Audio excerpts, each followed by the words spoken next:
judi online sepanjang dia miskin ya dia berhak, ya kan? Pokoknya tidak dilarang oleh negara ya saya siap gitu kan. Pokoknya miskin gitu kan. Sebelumnya saudara, usulan korban judi online mendapat bansos ini dilontarkan oleh Menko PMK Muhadjir Effendi yang menjabat wakil ketua Satgas Judi Online. Alasan Muhadjir adalah karena judi online menimbulkan dampak kemiskinan dan psikososial bagi korbannya. Muhadjir bilang pemerintah punya tanggung jawab terhadap warga miskin termasuk yang diakibatkan judi online. Ya termasuk banyak yang menjadi miskin baru, itu menjadi tanggung jawab kita, gitu, tanggung jawab dari Menko PMK. Ya kita sudah banyak sekali memberikan advokasi mereka yang korban judi online ini. Misalnya kemudian kita masukkan di dalam GTKS sebagai penerima bansos. Ada yang kegap main judi slot bilangnya main Candy Crush. Lu berharap dia dari partai lain kan? Ternyata dari partai kebanggaan kita semua. Udah ambil hikmahnya aja. Lu nih sebagai rakyat nggak usah lagi main judi slot. Kan udah diwakilin. Pokoknya jangan sujon dulu. Siapa tahu dia lagi bingung nih. Abis dapat duit haram, buat apaan duitnya ya? Judi aja dah. Lumayan buat modal nyalek lagi. Aduh, kerja main-main gaji bukan main. Waduh. Adilah pada kami tak bodoh, meski memang kami tak pandai.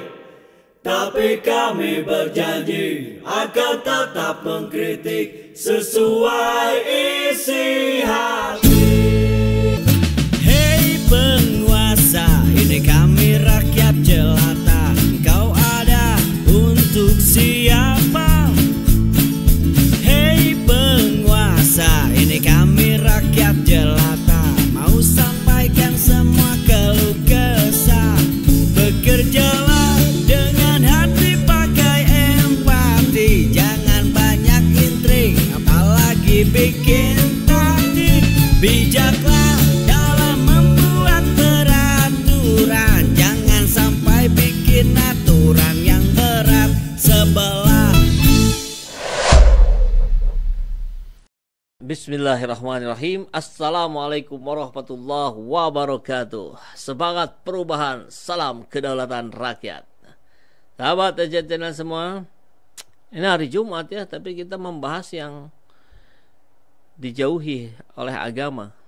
Ya nggak apa-apa ya, dakwah itu kan amar ma'ruf nahi mungkar, mengajak pada kebenaran, menolak, menentang pada kezaliman, melawan.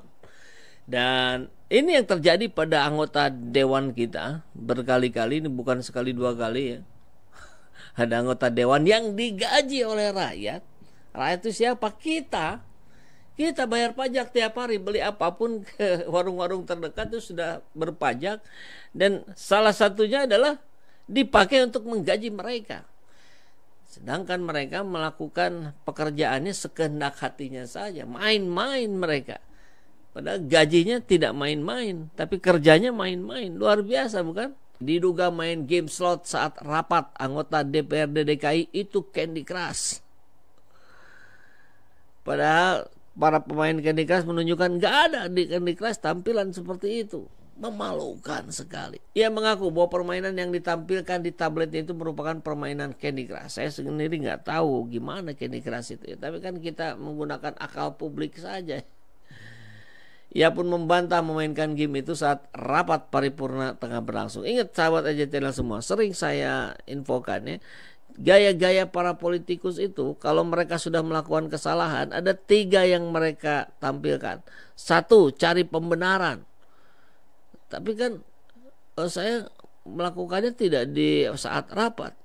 Padahal kalau saat menunggu rapat 2 jam, tambah rapatnya 2 jam, 4 jam, apa yang Anda bilang sama keluarga Anda? Apa yang Anda bilang sama konstituen Anda? Anda pasti bilang rapat 4 jam. Menunggunya pasti dimasukkan. Dan gitu. Pembenaran. Kemudian mencari alasan. Nanti kita lihat dia mencari alasannya apa ya. Kemudian ketiga yang lebih parah, dia timpahkan kesalahannya pada pihak lain. mencari pembenaran, mencari alasan, kemudian menimpakan kesalahannya pada pihak. Biasanya itu dilakukan tiga-tiganya sekaligus. Kalau enggak salah satu atau salah duanya. Itu Candy Crush, kan saya taruh di meja bukan dimainkan. Ya mas, tolong ya mas. Nah, dia ketakutan nih kalau dari kalimatnya ya. Takut di blow up. Dan sudah. Kan saya tidak mainkan. Coba tanya teman-teman. Nah, dia mencari pembenaran. Coba tanya teman-teman. Bisa jadi pas ditanya dia main kok. Iya kan. Nah, kemudian itu games, bukan judi slot. Dan itu saya taruh di meja. Ada tampilan muncul ya. Ngapain ditaruh di meja? Iya kan artinya Anda sedang main di situ gitu. Kalau Anda tidak sedang main, tidak akan muncul tampilan itu. Munculnya pakai diagram gitu ya, atau word. Kalau itu lebih pantas itu. Aduh. Cinta mengatakan game itu hanya dimainkan saat menunggu rapat paripurna dimulai yang dijadwalkan pada pukul 13. Ini dia cari alasan. Saya lagi nunggu nih, sambil nunggu ya daripada bosan gitu ya udah saya main. Ini cari alasan. Padahal kan Anda bisa ngaji gitu kan, kalau bukan Islam ya ngapain baca Alkitab gitu kan bisa gitu ya. Sedangkan rapat itu molor 1 jam. Nah, ini dia langsung menimpakan kesalahannya ke pihak lain. Rapatnya molor 1 jam. Bukan salah saya, salah penyelenggara rapat. Kenapa molor 1 jam? Nah gitu. Rapat itu membahas rancangan peraturan daerah Raperda pertanggungjawaban pelaksanaan APBD DKI Jakarta tahun 2022. Anda bikin rancangan undang-undang gitu kan harusnya ya. Aduh. Rapat tersebut digelar di ruang rapat paripurna gedung DPRD DKI Jakarta Pusat, di Jakarta Pusat. Tapi kan menunggu paripurnanya dari jam 1 bosan. Anda mau bosan, Anda mau capek, Anda digaji. Gila gak sih? Udah digaji ya, detik per detiknya dia dikasih uang rakyat, kemudian dia pakai untuk judi slot. Kalau benar ya judi slot. Jahat sekali ini.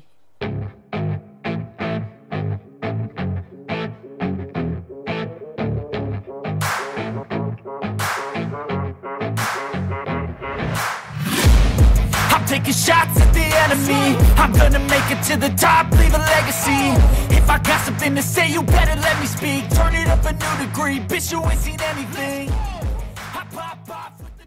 Kalian pada nggak kalau belakangan ini tuh lagi rame masalah judul atau judi online? Dan kalian pada nggak kalau hampir semua media di Konoha itu kompak naikin berita itu? Ini strategi yang bagus. Pemerintah Konoha lagi bikin jaring pengaman atau kambing hitam untuk bisa lahir imbas dari kenaikan dolar yang mulai meresahkan. Kalau misalkan di tahun 98 itu kita ngalamin krisis moneter, kambing hitamnya itu adalah etnis Cina yang ada di Konoha. Kalau misalkan sekarang, kambing hitamnya adalah judul. Kok bisa gitu? Ya karena emang harus ada yang disalahin. Nah, penetrasi yang pertama adalah nyuruh anak buahnya untuk ngeluarin statement penyebab kenaikan dolar itu karena banyak uang yang keluar dari Konoha karena judul. Nah, habis penetrasi yang pertama itu berhasil, dilanjut sama narasi dari pasukan buzzer penguasa Konoha kalau semua negara di dunia juga mengalami krisis yang sama, bukan cuma di Konoha doang. Ya, kalau menurut gua narasi itu nggak sepenuhnya salah, tapi nggak sepenuhnya benar. Apalagi kalau dijadiin alasan dolar naik. Karena permasalahan yang sebenarnya adalah pihak luar negeri udah nggak percaya dengan pemerintahan Konoha belakangan ini ataupun kedepannya nanti. Korupsi, kolusi, dan nepotisme yang dipertontonkan belakangan ini oleh penguasa Konoha dan circle-nya itu udah kelihatan jelas banget di mata dunia. Itulah yang bikin investor pada cabut dari Konoha. Kalau misalkan investor cabut, otomatis ya dia bakalan narik duitnya yang ada di Konoha. Itulah yang bikin harga saham kita terjun bebas. Namanya aja mainan saham. Poin penting investor mau tanam saham itu adalah trust, kepercayaan. Kepercayaan kalau naruh duit di Konoha, duitnya bakalan berkembang. Kalau nggak yakin duitnya bakalan berkembang atau minimal aman ditaruh di Konoha, ya ngapain nanam saham di situ? Itu logikanya. Morgan Stanley bahkan sampai nurunin peringkat saham Konoha jadi underweight. Kalau lu nggak tahu apa itu istilahnya underweight, itu tuh kayak warning. Warning kalau nekat nanam saham di Konoha pasti rugi karena bakalan turun. Terus efeknya apa? Sampai cabut. Ini semua karena ketidakpastian hukum di Konoha yang bisa seenaknya diganti demi kepentingan keuangan penguasa. Itu yang paling fatal. Oh ya, satu lagi. Untuk para buzzer penguasa yang selalu ngomong, "Udah, lu pindah negara ya sana." Woi, ini negara gue juga. Ini tanah air gue juga. Gue berhak untuk menjaga tanah ini dari kekacauan yang dibuat sama penguasa yang lu jilat-jilatin. Paham?